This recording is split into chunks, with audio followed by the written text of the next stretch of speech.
Hello student, good morning. बहुत time बाद आप लेक्चर फिर से नेक्स्ट लेक्चर देखेंगे, है ना। तो चलते हैं अपने टॉपिक पे। हम लोग चैप्टर पढ़ रहे थे लाइफ प्रोसेस।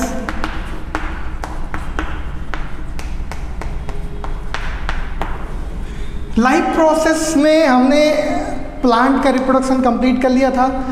एनिमल का प्लांट का रिप्रोडक्शन नहीं, किसी और क्लास में प्लांट रिप्रोडक्शन के बारे में चल रहा है, इसलिए वो वर्ड मिस्टेकली निकल गया। कोई बात नहीं। प्लांट का न्यूट्रिशन कंप्लीट कर लिया था। अब हम लोग एनिमल का न्यूट्रिशन पढ़ रहे थे, उसमें ह्यूमन बींग्स का पढ़ रहे थे। तो ह्यूमन बींग्स ने आपने डायग्राम बनाया होगा पूरी एलिमेंट्री कैनाल का, और उसका आपने जो सिक्वेंशियल चार्ट है वो भी आपने बनाया होगा। तो आज हम लोग स्टार्ट करते हैं माउथ से, चलते हैं। मतलब ह्यूमन एलिमेंट्री कैनाल पढ़ रहे हैं हम लोग। Human alimentary canal, human alimentary canal पढ़ रहे हैं, और उसमें हम आज से स्टार्ट करेंगे क्या? माउथ। तो सबसे पहला हेडिंग डालेंगे माउथ। माउथ आप जानते हो कि अपर मोस्ट ओपनिंग है किसकी? एलिमेंट्री कैनाल की। तो देखते हैं जरा। अपर मोस्ट ओपनिंग किसकी है? Alimentary canal. तो वो तो आप छोड़ ही दो, एलिमेंट्री कैनाल तो लिखा ही हुआ है। अपर मोस्ट ओपनिंग है comma. Slit like opening. Slit like है मतलब एक दरार जैसी। अगर आप अपने ओठों को बंद कर लें, यानी कि जो लिप्स हैं उनको बंद कर लें ऐसे, तो आप क्या देखेंगे? एक दरार जैसी, दीवार में जैसे दरार आ जाती है वैसे स्लिट लाइक ओपनिंग है। ठीक है। Comma guarded by upper lip, upper and lower lip,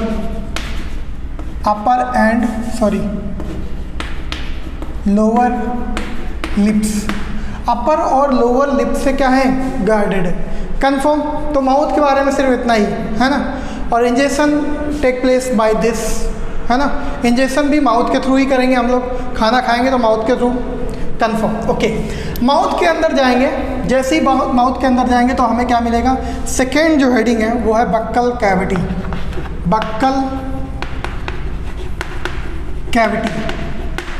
okay. Buccal cavity बेटा आप जो देख रहे हो माउथ के अंदर, हमने आपको पहले पिछले लेक्चर में भी बताया होगा, माउथ के अंदर जो खोखली जगह है ना, वो बक्कल कैविटी है। ठीक है। तो देखते हैं जरा बक्कल कैविटी। तो इसमें क्या लिखेंगे? चैम्बर, यानी कि cavity like structure. Cavity like structure, इसमें कैविटी होती है, इस कैविटी लाइक स्ट्रक्चर। इसमें क्या क्या होता है? तीन चीज़ें। It possess. इसमें क्या क्या होता है? फर्स्ट टीथ होगा, टीथ आप देख सकते हैं कैविटी में। दूसरा क्या होगा? टंग होगा, टंग। और तीसरा क्या होगा? टंग हो गया, टीथ हो गया, और पैलेट होगा, है ना। चलो, तो सबसे पहले हम लोग बक्कल कैविटी में क्या पढ़ेंगे? बक्कल कैविटी में क्या पढ़ेंगे? बक्कल कैविटी में पढ़ेंगे हम सबसे पहले टीथ पढ़ेंगे। क्या पढ़ेंगे बेटा? टीथ।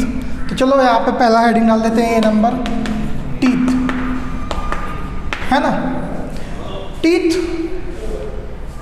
ह्यूमन बींग्स में जो टीथ होते हैं वो डिफरेंट शेप के होते हैं। आप देखे होंगे सभी टीथ एक जैसे होते हैं क्या? नहीं होते। तो ह्यूमन जो टीथ है वो कैसे? ह्यूमन के बारे में पढ़ रहे हैं हम। तो टीथ कैसे होते हैं? हेटेरोडोंट। हेटेरो मतलब होता है डिफरेंट, डोंट मतलब टीथ। टीथ जो होते हैं वो डिफरेंट होते हैं। ओके। फिर ये जो टीथ होते हैं बेटा वो कहाँ अटैच रहते हैं? तो ये आप जानते हो कि जॉ में, है ना।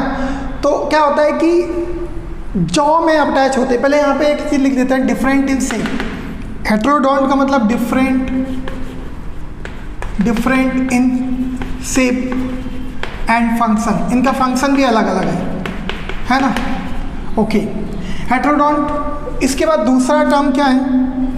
दूसरा टर्म है बेटा थीकोडोंट।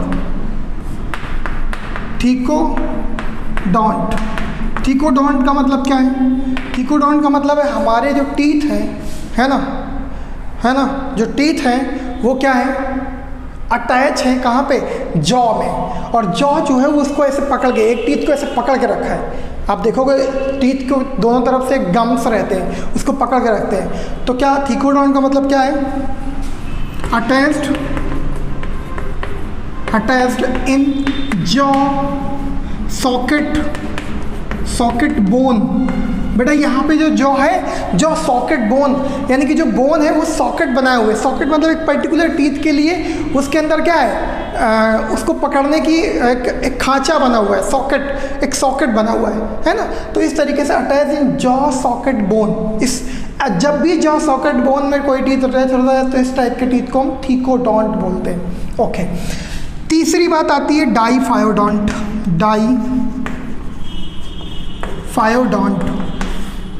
इसका मतलब क्या है? देखो टीथ जो होता है ह्यूमन का वो हेट्रोडॉन्ट, थीकोडॉन्ट और डाईफायोडॉन्ट होता है। डाईफायोडॉन्ट का मतलब होता है लाइफ में 2 बार दांत आते हैं, आप सभी जानते हैं। पहले एक दूध के दांत है ना, दूध के दांत होते हैं जो कुछ टाइम बाद गिर जाते हैं, और फिर परमानेंट वाले आते हैं। और अगर अभी दांत कोई टूट जाए तो दोबारा निकलेगा क्या? अंदर से निकलेगा? नहीं निकलेगा, वो टूटा ही बेटा रहेगा। अगर कोई दांत गिर गया आपका पूरा तो उस जगह दूसरा दांत नहीं आएगा। तो डाई मतलब होता है 2 बार, फायोडॉन्ट मतलब 2 बार जो टीथ अराइज होते हैं उन्हें हम डाईफायोडॉन्ट बोलते हैं। तो देखो इसमें 2 टाइम्स टीथ अराइज है ना, सिंपल वर्ड में अराइज। ओके, कौन कौन सा? फर्स्ट जो है, फर्स्ट है मिल्क टीथ, ये जो कि गिर जाते हैं बाद में। और सेकंड क्या, कौन से हैं? Permanent teeth. सेकंड जो है वो परमानेंट टीथ है। कंफर्म? अभी तो हमने सिर्फ अब आपसे पूछा जाए कि ह्यूमन टीथ कैसा होता है, तो हेट्रोडॉन्ट, डाईफायोडॉन्ट और थीकोडॉन्ट, समझ गए ना? ये तीनों कैरेक्टर ह्यूमन टीथ में प्रेजेंट होते हैं। ओके, अब हम लोग टीथ का डायग्राम पढ़ेंगे, तो आप पहले इतना नोट कर लो, फिर हम इधर एक टीथ का डायग्राम बनाएंगे, फिर उसके आगे बढ़ते हैं। चलो तो टीथ का स्ट्रक्चर देखते हैं।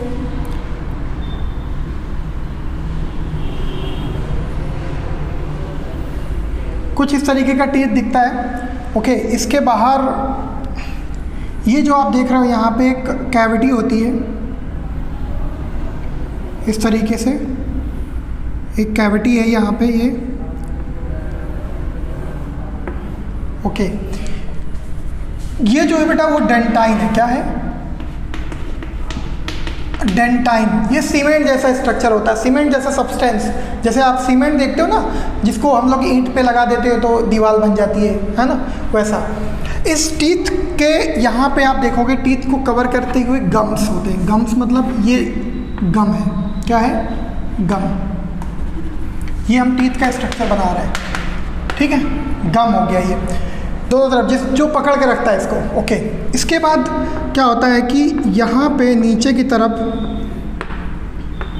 टीथ के ये छोटा सा पोर होते हैं 2, और ये जो पोर है ये एक कैविटी बनाते हैं जिसे हम लोग बोलते हैं पल्प कैविटी। इस कैविटी में क्या होता है कि यहाँ से नर्व्स, रेड पेन ले लेते हैं तो उससे अच्छे समझ में आएगा। यहाँ से ब्लड वेसल्स, नर्व्स जाती हैं अंदर, है ना, इस तरीके से ये पल्प कैविटी में, और यहीं पे ब्लड वेसल्स जाती हैं, है ना, अंदर ब्लड वेसल्स। तो यहाँ पे क्या होगा, पल्प कैविटी में क्या क्या होता है? ब्लड वेसल्स, कॉमन नर्व्स, है ना। तो जब कभी अचानक से इस दांत में गड्ढा हो जाता है तो क्या होता है, यहाँ तक किसी कीड़े ने वो जो बैसिलस बैक्टीरिया होते हैं वो क्या करते हैं, छेद कर देते हैं। और छेद करने के बाद क्या होता है, आपके दांत में छेद हो जाता है। और तो क्या होता है, जब कभी आप गर्म ठंडा खाते हो तो यहाँ पे डायरेक्ट पल्प कैविटी में आके वो टच होता है, जिससे क्या होता है ना, सेंसोडाइन का ऐड तो पढ़े ही होगे, मतलब पढ़े नहीं सॉरी देखे होगे, है ना। इसके बाद इस टीथ के ऊपर ये जो पार्ट है जो बाहर निकला हुआ है, ये जो पार्ट है बेटा इसको हम लोग क्राउन बोलते हैं। टीथ में 3 पार्ट होते हैं, कौन कौन से? एक क्राउन होता है, इसके बाद एक नेक होता है और तीसरा होता है रूट। ठीक है, तो ये जो देख रहे हो क्राउन है, ऊपर एक्सपोज पार्ट जो बाहर रहता है, ये वाला जो देख रहे हो उसे हम नेक बोलते हैं, जहाँ से टीथ अंदर जाता है गम के, और जितना बचा नीचे वाला पार्ट ये क्या होता है, रूट, है ना। ओके, अब इस टीथ के ऊपर एक कवरिंग होती है ना, बड़ी टफ कवरिंग होती है, ये जो मैंने बाद में बनाई है, ठीक है। इस टीथ के ऊपर जो टफ कवरिंग है बेटा, इस कवरिंग को बोलते हैं इनेमल।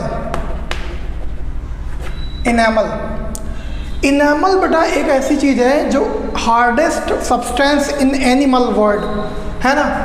ये क्या है, hardest substance in animal world. मतलब इस दुनिया में अगर एनिमल में कोई चीज़ हार्ड है सबसे ज़्यादा तो बेटा ये इनेमल है ना।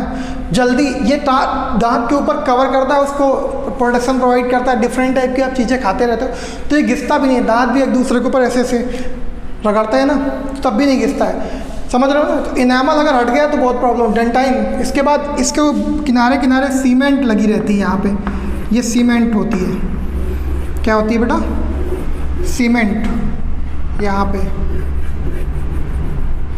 सीमेंट बोलते हैं इसको, है ना। और यहीं पे ओडेंटोब्लास्ट सेल्स होती हैं, लेकिन तुम्हारे सिलेबस में वो नहीं है तो उतना अपन को नहीं पढ़ना है। तो ये टीथ का एक टिपिकल स्ट्रक्चर है ना। तो आप इसको देख सकते हैं, क्राउन, नेक और रूट हो गया, पल्प कैविटी हो गया, इसके बाद सीमेंट हो गया, ब्लड वेसल्स अंदर यहाँ पे, है ना। ओके, अब इसके बाद देखते हैं हम लोग टीथ जो होता है वो हेट्रोडोंट कैसे। पहले हम टर्म लेते हैं हेट्रोडोंट। ओके, हेट्रोडोंट, हेट्रोडोंट का मतलब क्या होगा, कई टाइप के। तो कई टाइप के कौन कौन से टाइप के जरा देखते हैं। सबसे पहले जो टीथ होते हैं जो सामने दिखते हैं आपको, पहले तो हम ऐसे ही लिख देते हैं इंसीजर, इंसीजर। फिर दूसरे टाइप के टीथ आते हैं क्या, कैनाइंस। तीसरे टाइप के टीथ आते हैं प्रीमोलर, प्रीमोलर। और चौथे टाइप के टीथ आते हैं मोलर, है ना। ये 4 टाइप के टीथ है ना। आप अपने टीथ देखोगे तो आपको 4 टाइप के टीथ मिलेंगे। फ्रंट में जो 2 दिखते हैं ये इंसीजर है। इंसीजर्स का काम क्या है बेटा, इनका काम है केवल कटिंग और बाइटिंग। क्या काम है, कटिंग और बाइटिंग, कटिंग कामा बाइटिंग, है ना। इंसीजर का काम कटिंग और बाइटिंग है। फिर उसके साइड में जाओगे तो कैनाइंस दिखते हैं। कैनाइंस जो होते हैं उसके साइड में 2 के, वो हल्के से ऊपर से नुकीले होते हैं। और ये ज़्यादा नुकीले किस में होते हैं, जो कार्निवोर्स एनिमल होते हैं, जो कच्चा मांस खाते हैं, जैसे लॉयन हो गया या फिर और भी बहुत सारे कार्निवोर्स होते हैं, टाइगर हो गया। इनके आपने देखा होगा कि ये जो टीथ होते हैं कैनाइंस, वो ऐसे नुकीले होते हैं। तो इनका काम क्या होता है, टीयरिंग का, चीरने और फाड़ने का काम करते हैं। किसी भी को पकड़ लिया और फाड़ दिया, है ना, तो टीयरिंग का काम होता है इनका। कैनाइंस का किसका, टीयरिंग, मतलब चीरने और फाड़ने का काम करते हैं। इसके बाद लेकिन हम हर्बीवोर्स हैं, हम लोग क्या है, हर्बीवोर्स हैं। और अगर कुछ मांसाहारी, मतलब herbivores in the sense, sorry, omnivores हैं हम लोग। तो जो भी खाते हैं सब पका के खाते हैं, तो हमें कच्चा कुछ खाने की ज़रूरत नहीं होती। और मांस तो खासकर नहीं, है ना, मांस को भी पका के ही खाते हैं, तो हमें इनकी ज़्यादा ज़रूरत नहीं। इसलिए हमारी बॉडी में इनके नुकीले, हमारी बॉडी में नुकीले नहीं होते हैं। ओके, अब प्री मोलर और मोलर कैसे होते हैं, इनका जो अपर सरफेस होता है वो ब्रॉड होता है। ब्रॉड मतलब चपटा है, ऐसे चपटा होता है। देखे होगे दाढ़ जिसको बोलते हैं आप लोग, तो उसमें क्या होता है, चपटे होते हैं। और चपटा क्यों होता है, उसका रीज़न है, आप जब खाना खाते हो तो पहले थोड़ी देर तो आगे यहाँ पे इन दांतों के थ्रू ऐसे काटते चबाते हो, लेकिन उसके बाद पूरा खाना इधर या तो इधर ऐसे ऐसे आप ऐसे चलाते रहते हो। क्यों, क्योंकि इनका काम होता है, इन दोनों का काम होता है ग्राइंडिंग। क्या काम होता है बेटा इनका, ग्राइंडिंग। ग्राइंडिंग मतलब ये केवल खाने को पतला करते हैं, है ना। ऐसे ही आप खाना खा जाओगे तो पूरा मतलब स्टमक में सही से डाइजेशन नहीं होगा। तो ये ग्राइंडिंग का काम करते हैं, उसको पीसने का काम करते हैं, उसको पतला करने का काम करते हैं। तो ये अलग अलग टीथ का काम हो गया और डिफरेंट के शेप होते हैं। ओके, अब फार्मूला क्या होता है, अगर एक एडल्ट पर्सन का डेंटल फार्मूला देखें, एडल्ट का dental formula formula. Dental formula क्या होता है? दांत का नंबर को एक फार्मूले में रखा गया है। ये जो दांत होते हैं इनके नंबर्स को एक फार्मूले के अकॉर्डिंग रखा गया है। देखो जरा कैसे, आई बटा आई कामा सी बटा सी, है ना, पी एम बटा पी एम, है ना, बटा मतलब upon, okay, then after M upon M. क्या मतलब हुआ इसका? इंसीजर बटा इंसीजर, यानी कि canines by canines, P M by P M and M by M, मतलब मोलर बाई मोलर, ओके। अब क्या होता है कि ये नंबर कैसा है? एडल्ट का अगर हम देखें, एडल्ट में टोटल कितने दांत होते हैं? 32 दांत, है ना। कहते नहीं कि 32 ही ज़्यादा झाड़ हो जाता है ना, तो वैसे ही। तो देखो जरा, है ना, क्या होता है 2 1 2 3, अपॉन में भी सेम नंबर 2 1 2 3। और हमेशा ध्यान रखना है कि जब ये फॉर्मूला लगाया जाता है तो हमेशा हाफ जॉ को ही कंसीडर करते हैं। जैसे यहाँ पे अगर मान लेते हैं कि इतना जा, ये सिर्फ आधे नंबर इधर के नीचे के और आधे नंबर ऊपर के। देखो जरा, इधर अगर हम बात करें तो सबसे पहले नीचे की बात करते हैं या ऊपर की बात कर लेते हैं। ऊपर 2 क्या है? इंसीजर। आपको 2 इंसीजर मिलेंगे यहाँ पे, ऐसे, है ना, समझ रहा हूँ। 2 इंसीजर इधर मिलेंगे और 2 इंसीजर नीचे, नीचे भी 2 इंसीजर है। कंफर्म? हाफ केवल इधर देखना है या तो केवल इधर देखना है, ओके। इसके बाद क्या है? कैनाइंस कितने हैं? 1 कैनाइंस नीचे, 1 कैनाइंस ऊपर, है ना। फिर इसके बाद क्या है? प्री मोलर कितने हैं? 2, यानी कि 2 ऊपर और 2 नीचे। और फिर मोलर कितने? 3 ऊपर और 3 नीचे। कंफर्म? अब इसको अगर हम कैलकुलेट करें, 2 1 3 2 5 3 8, यानी कि 2 1 3 3 2 5 5 3 8। 8 ऊपर है इस आधे में, 8 नीचे है, तो कितने होगा टोटल? 16। मतलब इसको अगर हम कंसीडर करें तो टोटल कितना आया? 16 और मल्टीप्लाई 2 इक्वल्स टू कितना हो गया? 32। अब 2 क्यों मल्टीप्लाई किया सर? देखो, जब हाफ जॉ को हमने ऊपर नीचे कंसीडर किया तो 16 आया। अगर हाफ जॉ इधर भी जोड़ देंगे तो जब इधर का 16 आया तो मल्टीप्लाई 2 32 आ गया, है ना। कंफर्म? ओके। ये हो गया एडल्ट का जो परमानेंट टीथ है। ये परमानेंट टीथ का फॉर्मूला है, परमानेंट टीथ, है ना। ओके। अब अगर हम बात करें मिल्क टीथ की, तो मिल्क टीथ का फॉर्मूला क्या होता है?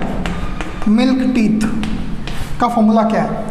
मिल्क टीथ का फॉर्मूला है 2102 अपॉन 2102। समझ रहे हो ना? कितने टीथ होते हैं? 2 1 3 2 5 6, यानी कि 5 5 10 दूना 20। 20 टीथ जो होते हैं मिल्क टीथ होते हैं। टोटल कितने आया? 10 multiply 2 equals two 20, okay. 20 teeth milk teeth, ये मिल्क टीथ का फॉर्मूला है, ओके। कंफर्म?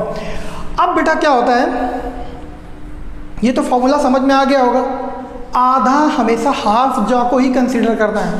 हाफ, अगर हाफ जॉ में टोटल इंसीजर कितने हैं? हाफ जॉ में दोनों ऊपर नीचे मिला के 4 है, तो टोटल दोनों जॉ में, कंप्लीट जॉ में कितने होंगे? 8, यानी कि 8 इंसीजर हो गए। फिर 2 2 4, 4 क्या हो गए? कैनाइंस। फिर इसके बाद 2 2 4 8 क्या हो गए? Pre molar.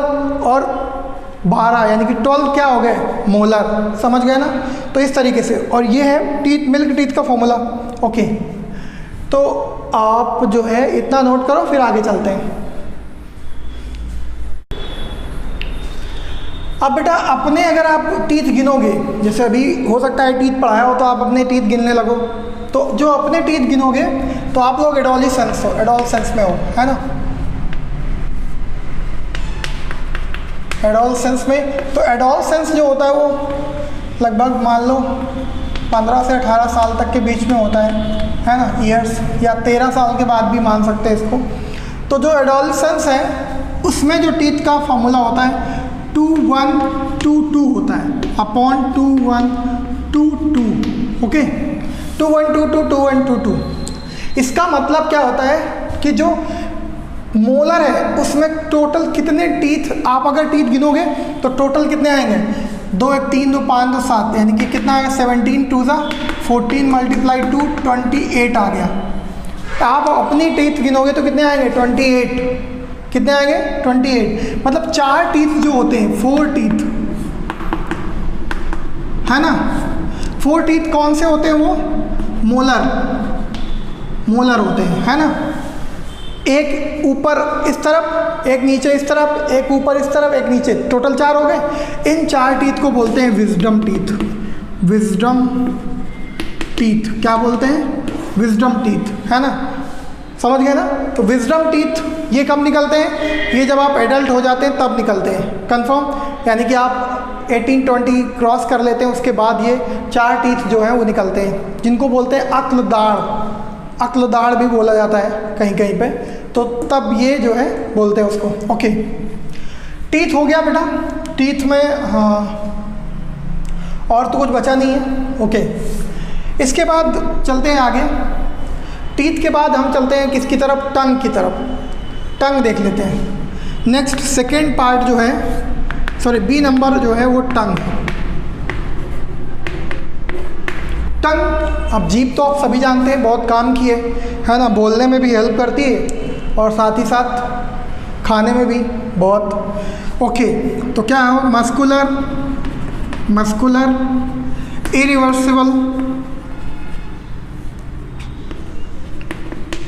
इरिवर्सिबल स्ट्रक्चर, है ना। तो मस्कुलर इरिवर्सिबल क्यों? इरिवर्सिबल आगे तो जितना आती है पीछे नहीं जाएगी, है ना। रिवर्सिबल मतलब जितना आगे जाती है उतना पीछे, तो इसीलिए मस्कुलर है, ये तो पता चल गया। ओके, अब टीथ का काम क्या है? फंक्शन। पहला फंक्शन क्या है? Help in speech. Help in speech, सबसे बड़ी बात, बोलने में बहुत हेल्प करती है। आप जो चाहते हो फट से मुंह से निकल जाता है आपके, बोल देते हो। फिर इसके बाद क्या करती है? दूसरा क्या करती है? दूसरा करती है कि फॉर्मेशन ऑफ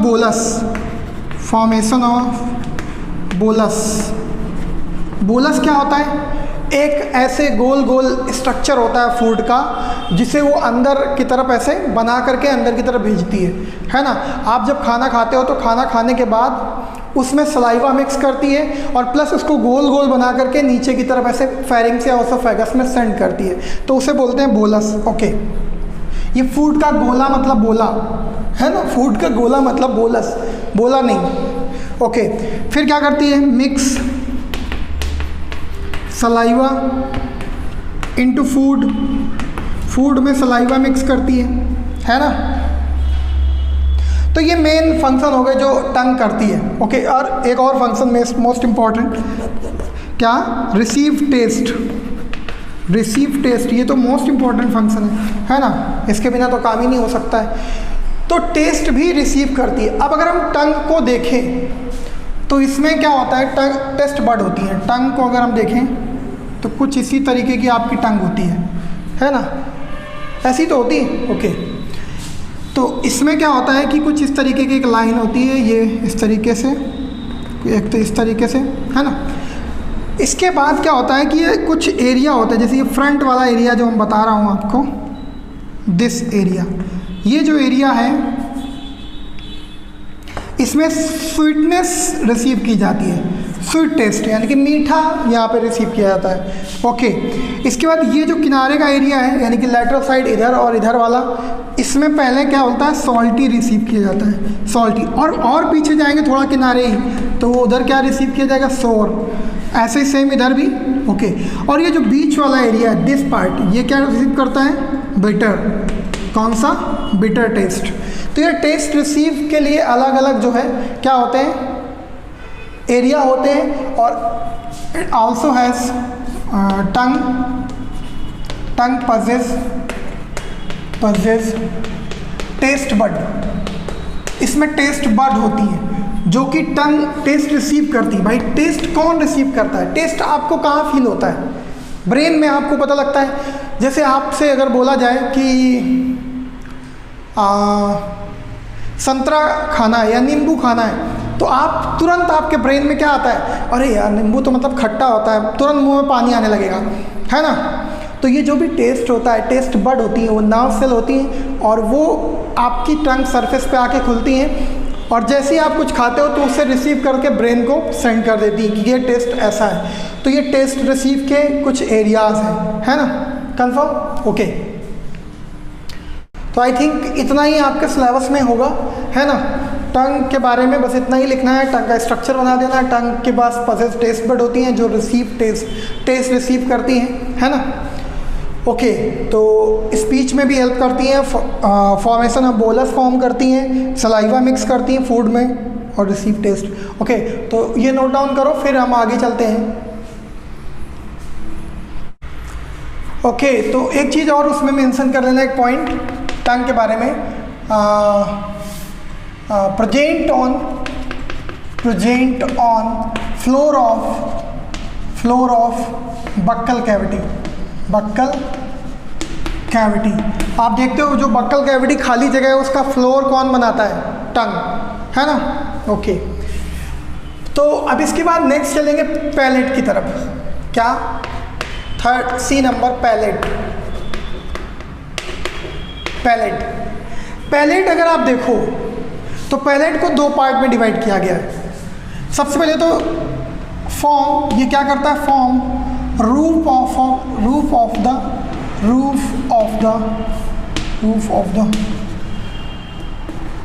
बक्कल कैविटी का रूप बनाता है। अगर आप उंगली ऐसे टच करोगे आप ऊपर अपने तो आपको टफ दिखेगा, मतलब नज़र आएगा, आपको फील होगा टफ। तो देखो इसको हम लोग दो पार्ट में डिवाइड करते हैं, है ना। दो पार्ट में कौन कौन सा? एक हार्ड पैलेट और दूसरा क्या होता है? सॉफ्ट पैलेट, है ना। तो हार्ड पैलेट कैसा होता है? एंटीरियर आगे की तरफ होता है एंटीरियर, और सॉफ्ट पैलेट कहाँ होता है? पोस्टीरियर, पीछे की तरफ, है ना। तो इतना सफिशिएंट है हमें लगता है, क्योंकि हार्ड पैलेट आप देखोगे तो यहाँ तक, फिर ऐसे ऐसे अंदर ऊपर चले जाओगे तो क्या मिलेगा आपको? धीरे से सॉफ्ट मिलना चालू हो जाएगा। तो सॉफ्ट पैलेट, है ना। ओके, आगे चल के यही सॉफ्ट पैलेट आगे चल के क्या बनाता है? ये बनाता है क्या है? फॉर्म पीछे की तरफ, पोस्टीरियर की तरफ, पीछे की तरफ क्या बनाता है? एक स्ट्रक्चर बनाता है जिसे हम लोग बोलते हैं यूवला। फॉर्म यूवला और वेलम पेलाटी। यूवला बोल सकते हैं फॉर्म, दूसरा नाम भी और लिख दो, वेलम, थोड़ा हाई लेवल हो जाएगा, वेलम पेलाटी, है ना। जैसे आप बड़ा सा मुंह खोलता है कोई सामने वाला, तो उसके माउथ में पीछे ऐसे एक छोटा सा ऐसे स्ट्रक्चर ऐसे हिलता रहता है। हवा अंदर लेता है तो ऐसे अंदर की तरफ जाता है, और हवा बाहर छोड़ता है तो ऐसे बाहर की तरफ आता है। देखा होगा किसी का माउथ ज़्यादा खुला होगा, है ना, तब। तो उसी को हम लोग बोलते हैं फॉर्म, यूवला और वेलम पेलाटी। इसका काम क्या होता है? एक्चुअल में इसका मतलब ऐसा काम है कि इसकी बात कर रहे हैं वेलम पेलाटी की। इट कवर्स द internal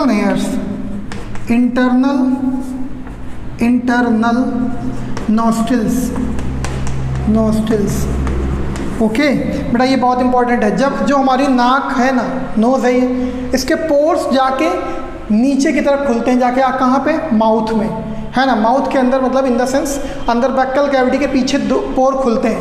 उन पोर्स को ये कवर करता है। कौन? वेलम पेलाटी। कभी कभी सडनली कवर करता है। जैसे आपने देखा होगा अचानक से आप कुछ खा रहे थे, चावल या फिर पानी पी रहे थे, तो अचानक से खांसी आ गई जिससे आपकी नाक में पानी चला जाता है। कई बार तो चावल भी नाक में चले जाते हैं। वो कैसे जाते हैं? एक्चुअल में सही से कवर नहीं कर पाता, जिसकी वजह से अचानक से पानी या फिर चावल जो होते हैं वो नाक की तरफ चले जाते हैं, फिर बड़ा मुश्किल से निकलते हैं, है ना। बहुत आँखों में आंसू भी आते हैं। ओके, तो ये उतना मतलब आपको लगे तो ठीक है, मतलब याद कर लेना, नहीं तो कोई बात नहीं। ओके, तो ये पैलेट हो गया, तो मतलब बक्कल कैविटी का एरिया ख़त्म हो गया। अब हम लोग चलते हैं फेरिंग्स की तरफ, तो इसको नोट डाउन करो, नहीं तो यहीं पे फेरिंग्स पढ़ा देते हैं। चलो नेक्स्ट है, पहला माउथ हो गया, दूसरा बक्कल कैविटी, तीसरा पॉइंट क्या आएगा? फेरिंग्स। ओके, फेरिंग्स क्या है? सबसे पहले तो कॉमन, अगर हम फेरिंग्स, आप अपने डायग्राम में देखो, फेरिंग्स जो है वो क्या है? Common passage of food and air. Common passage of food and air. जो फेरिंग्स होता है, आप अपने डायग्राम में देखोगे, जो पिछले टर्न पे डायग्राम बनाया था उसमें आप देखोगे तो वहाँ पे नोज़ भी खुलती है जाके, है ना, नोज़ भी, जिसको नेज़ोफेरिंक्स बोला था मैंने, याद होगा आपको, डायग्राम में देखोगे तो वहाँ पे नोज़ भी खुलती है और माउथ भी जाके खुल रहा है, मतलब नोज़ ऐसे जाके यहाँ पे खुल रही और माउथ ऐसे खुल रहा है। कुल मिला के दोनों कॉमन पासेस, माउथ ये खुल रहा है, ऊपर से नोज़ खुल रही, और ये वेलम पिलाटी उसको कवर करता है। कन्फर्म? तो इसीलिए common passes of food and air. Okay, ठीक है। अब यहाँ पे क्या क्या खुलता है आके, टोटल 3 चीज़ें देखो यहाँ पे भी, इस फेरिंग्स में 3 चीज़ें खुलती हैं आके, ओपन होती है। एक तो ओरल कैविटी, ओरल कैविटी मतलब माउथ, एक तो माउथ यानी कि बक्कल कैविटी, ओरल कैविटी और buccal cavity, buccal cavity, buccal cavity open होती है आके। ओके, सेकेंड नंबर क्या ओपन हो रहा है आके, internal nostrils, internal nostrils, internal nostrils open हो रहा है आके। और क्या ओपन हो रहा है आके, साथ ही साथ जो लंग्स का पाइप है, भाई यहाँ से 2 पाइप डिवाइड हो जाएंगे ना, इस जगह से 2 पाइप, एक पाइप लंग्स में चला जाएगा, एक पाइप पेट में यानी कि स्टमक में, तो 2 पाइप है ना। तो यहाँ पे देखो, एक तो ओरल कैविटी वाला पाइप डायरेक्ट, ये वाला जो पाइप है वो तो फूड पाइप में चला जाएगा, ये नॉस्ट्रिल्स वाला जो है वो ऊपर से आया है, और एक पाइप और यहाँ पे क्या होगा, लैरिंग्स, यानी कि एक और चीज़ खुली आके ओपन, लैरिंग्स ओपनिंग है यहाँ पे। लैरिंग्स मतलब क्या होता है, साउंड बॉक्स, साउंड बॉक्स, ठीक है। ह्यूमन में साउंड बॉक्स यानी कि जो भी साउंड प्रोड्यूस होता है बेटा वो अपर एरिया पे होता है। यहाँ पे क्या होता है, अपर एरिया पे। जैसे ही माउथ, जैसे ही आप लंग्स में जाओगे, जैसे ही एंटर करोगे तो सबसे ऊपर जहाँ ट्रैकिया स्टार्ट होता है, सबसे ऊपर आपको लैरिंग्स मिलेगा, उसकी ओपनिंग भी यहीं फेरिंग्स में ही होती है। तो फेरिंग्स इसीलिए 3 पार्ट होते हैं फेरिंग्स के, एक ओरोफेरिंग्स, एक नेज़ोफेरिंग्स और एक लैरिंगोफेरिंग्स। कन्फर्म? ओके, तो फेरिंग्स आप इसको नोट डाउन करें, फिर आगे लिख चलते हैं, दोनों को नोट डाउन कर लो। इसके बाद अगला नंबर देखते हैं जरा, 4th नंबर पे लैरिंग्स फेरिंग्स हो गया, 4th नंबर पे आता है ओसोफेगस। ओसोफेगस क्या आएगा बेटा, ओसोफेगस, ओसोफेगस क्या होता है, कनेक्ट, ये क्या करता है, connect pharynx to stomach, stomach को फेरिंग्स से कनेक्ट करता है। और ये कितनी लंबी ट्यूब होती है, 25 सेंटीमीटर लॉन्ग ट्यूब, है ना। ये कम ज़्यादा भी हो सकती है, हमने आपको बताया था ह्यूमन की हाइट के ऊपर है, कोई बहुत हाइट कम है तो उसका जो ओसोफेगस होगा वो छोटा होगा। ओके, इस ओसोफेगस का काम क्या है, इसमें क्या होता है कि जो बोलस होता है, इट ट्रांसफर बोलस मतलब होता है food, bolus oblique food, into stomach किसका है, कैसे, बाय या थ्रू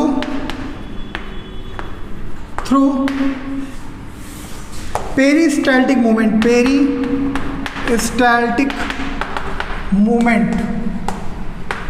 पेरिस्टाल्टिक मूवमेंट होता है बेटा। पेरिस्टाल्टिक मूवमेंट कैसे होता है, ऐसे इस तरीके से आगे पुश करना। कैसे दिखाते हैं जरा, आप कुछ इस तरीके से इमेजिन करो कि इसके अंदर कुछ इस तरीके से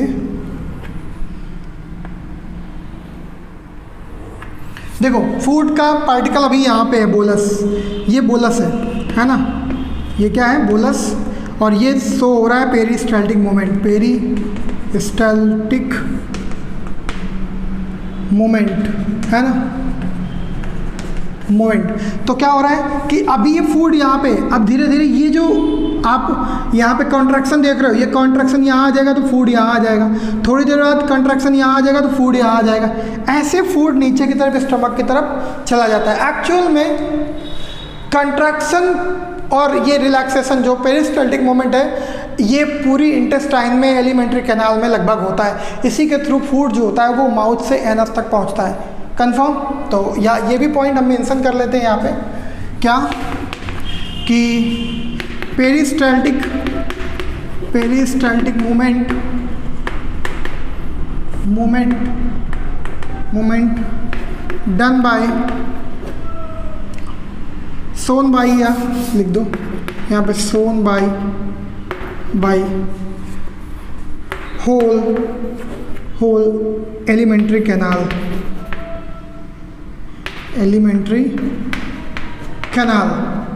मतलब लगभग एलिमेंट्री कैनाल भी, कैनाल है ना, एलिमेंट्री कैनाल भी लगभग इसको पूरी एलिमेंट्री कैनाल शो करती है ना, तो जिसके थ्रू फूड आगे बढ़ता है।